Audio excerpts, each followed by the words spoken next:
Hello hi नमस्कार जय जगन्नाथ मु जिनु आपण माने देखुछंती क्रेजी कलिंग। आज हूँ 25 डिसेम्बर 2024। आजिकार नुआ सकाळ आपण समस्त स्वागत करुच्ची। बो मध्य आसी जाइए गुल्लू भी रेडी हो जाइए। आ मु आज ब्रेकफास्ट रे बनाऊँगी मुढ़ी आउ ये सब काकुड़ी पियाज गाजर लंका धनिया पत्र सब ये मिसई देती। आपटे देखते मोर पियाज भी रेडी तापर सब झुरी भजा आउ मिक्सचर देकी मुझा को भल से गोले देवी। तापर आमर आज ब्रेकफास्ट रे एटा खाइबो कहीं आज आमर फेस्ट अच्छी तो रोसई बास किसी भी कराबनी। तो से बो मु गुल्लू तीन जन घरे अच्छे तो भाविलु कि सका टे ब्रेकफास्ट रे मुढ़ी खाईदेवा। तापर जो आमर फेस्ट प्रोग्राम रही तो सेठी गले तो रोसईबास हम खियापिया हम तो से सकाळकर ब्रेकफास्ट आम एटा ही करुचु। तो आपण मैंने ब्रेकफास्ट कौन कौन सब करती जदि वीडियो देखुंत कमेंट करके निहाती जनातु। तो जहाँ भी हो जेहेतु आज हूँ 25 डिसेम्बर तो देखु देखु तो आखि पिछुड़ा के माने पूरा 2024 फिनिश हो गला बुझाई पड़लानी। छोट बेले तो वर्षे बीतिया बहुत ही माने टाइम लगुला भावु कि केभे गोटे वर्ष कंप्लीट हम नेक्स्ट ईयर पुणी आसब आम ग्रीटिंग्स कार्ड आम सांग मानू बांटबू बोली। तो एबे किंतु जुग तो आजिकल देखा ही सब किसी इम्पोर्टाट हो जाइए।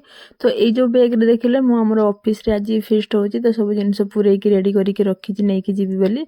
तो खाई खुआ सारिके मु ऑफिस चल जाइए बो आ गुल्लू मध्य चल जाइए सुभद्रा आंटी को घर को घरे फेस्ट हो बोली। तापर संध्या बेले मो ऑफिस रु चली आसी आज जेहेतु ख्रीष्टमास तो चर्च जीवा बोली मो बो को कहली रेडी हो जाओ आ गुल्लू भी रेडी होती एपटे रिंकी आसी तो आम रेडी होगी संध्या बेले ये बाहर संध्या माने पाखापाखि 6:30 टाइम हो जाए। तो आम ए बाहरी पड़चु अल्प अल्प वर्षा टिपा टिपा पड़ूला।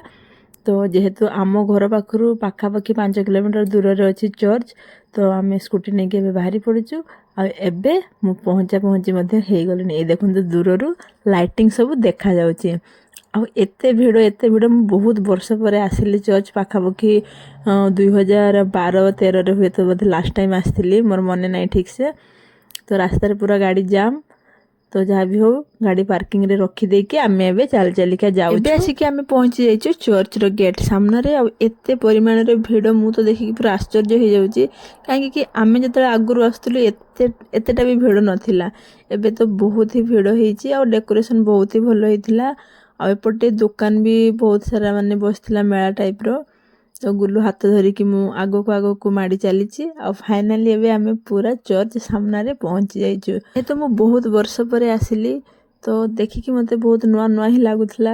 आउ एते भिड़ भितर भी जनका सहित देखाई गला आसंतु मु आपन को देखौची। आउ ये होजंती मो माई तो एठी तांको सहित हठात ऊपर देखाई गला तो तांको सहित कथा हलो। आउ ये देखंतु बो गुल्लू तांको चल चल के आगो को माड़ी चलचंती। एठी होची फंक्शन वर्षा भी जेहेतु बहुत होथला तो आम आसिक एठी टिके किछि समय पय ठिया ही पड़लु। तापरे पुणी बाहरी पड़लु टिके मेला बुलिया पय कहीं कि वर्षाटा एबे हल्का छाड़ी जाइए घर को पलैबा। शीत दिन वर्षा मैंने भाई पार्चन तो ठंडा धरीगले बास अवस्था खराब।